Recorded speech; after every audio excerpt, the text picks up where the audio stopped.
สั้นเรื่องเด็กชายซามูเอลผู้ฟังเสียงของพระเจ้า นานมาแล้วมีหญิงคนหนึ่ง ชื่อฮันนาเธอรักพระเจ้ามาก แต่ยังไม่มีบุตรทำให้เธอเสียใจอยู่เสมอ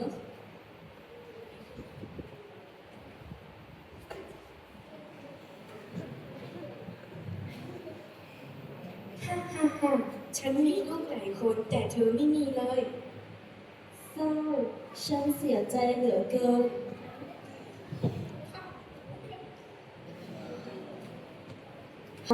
อย่าเสียใจและร้องไห้เลย ฉันจะอธิษฐานต่อพระเจ้า ข้าแต่พระเจ้า หากพระองค์ประทานบุตรชายแก่ข้าพระองค์ ข้าพระองค์จะถวายเขาเพื่อรับใช้พระองค์ พระเจ้าทรงตอบคำอธิษฐานของฮันนา และเธอได้ตั้งครรภ์ทำให้เธอดีใจเป็นอย่างมาก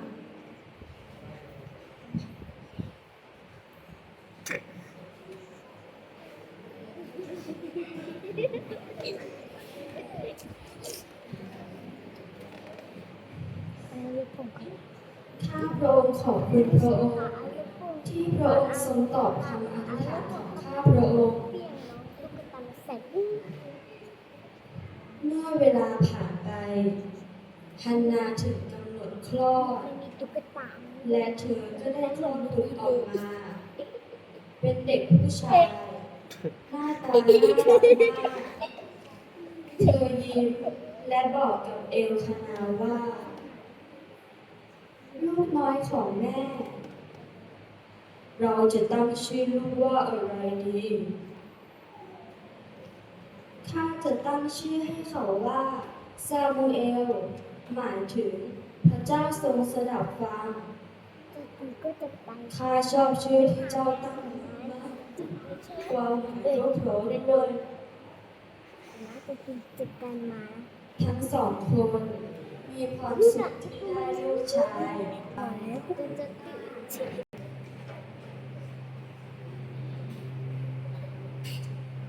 แม่ค่ะผมช่วยอะไรได้บ้าง ลูกเป็นเด็กดีจริง ลูกรักของแม่ เมื่อซามูเอลโตพอที่จะช่วยเหลือตนเองได้ฮันนาก็รักษาสัญญาที่ให้ไว้กับพระเจ้า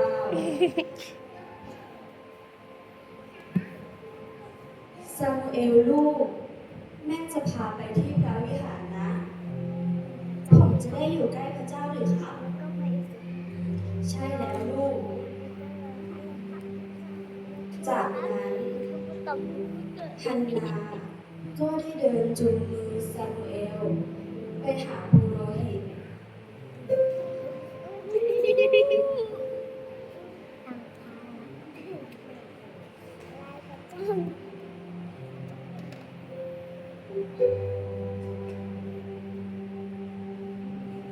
ท่านเอลี นี่คือเด็กที่ข้าพเจ้าอธิษฐานขอจากพระเจ้า ยินดีต้อนรับนะซามูเอล ผมจะรับใช้พระเจ้าครับ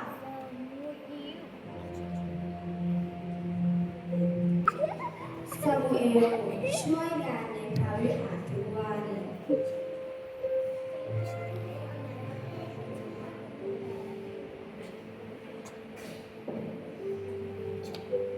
ซามูเอลช่วยกวาดพื้นหน่อย ได้เลยครับ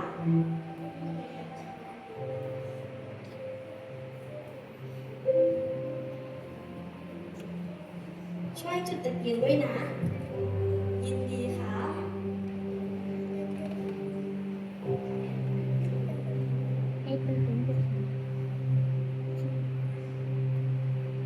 เจ้าขยันมากจริง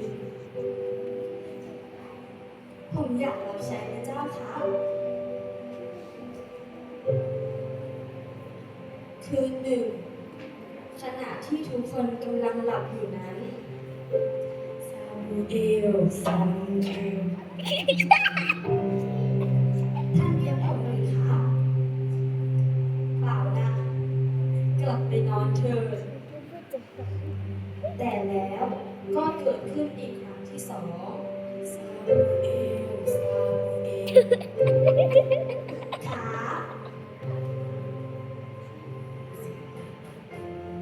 ข้าไม่ได้เรียกเจ้าจริงๆ ครั้งที่สามซามูเอลซามูเอล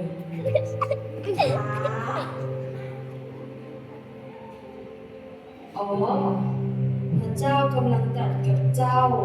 หากได้ยินอีก ให้ตอบว่า ข้าแต่พระเจ้า ขอทรงตรัสเถิดเพราะผู้รับใช้ของพระองค์กำลังฟังอยู่ ซามูเอล ซามูเอล ข้าแต่พระเจ้า ขอทรงตรัสเถิดเพราะผู้รับใช้ของพระองค์กำลังฟังอยู่ เราจะอยู่กับเจ้าและใช้เจ้าให้ทำงานของเรา ถ้าพระองค์พร้อมเชื่อฟังพระองค์ครับซามูเอลเติบโตขึ้น พระเจ้าทรงอยู่กับเขา และเขากลายเป็นผู้รับใช้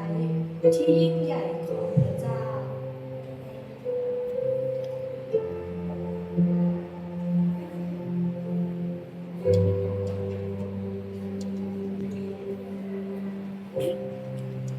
Bây giờ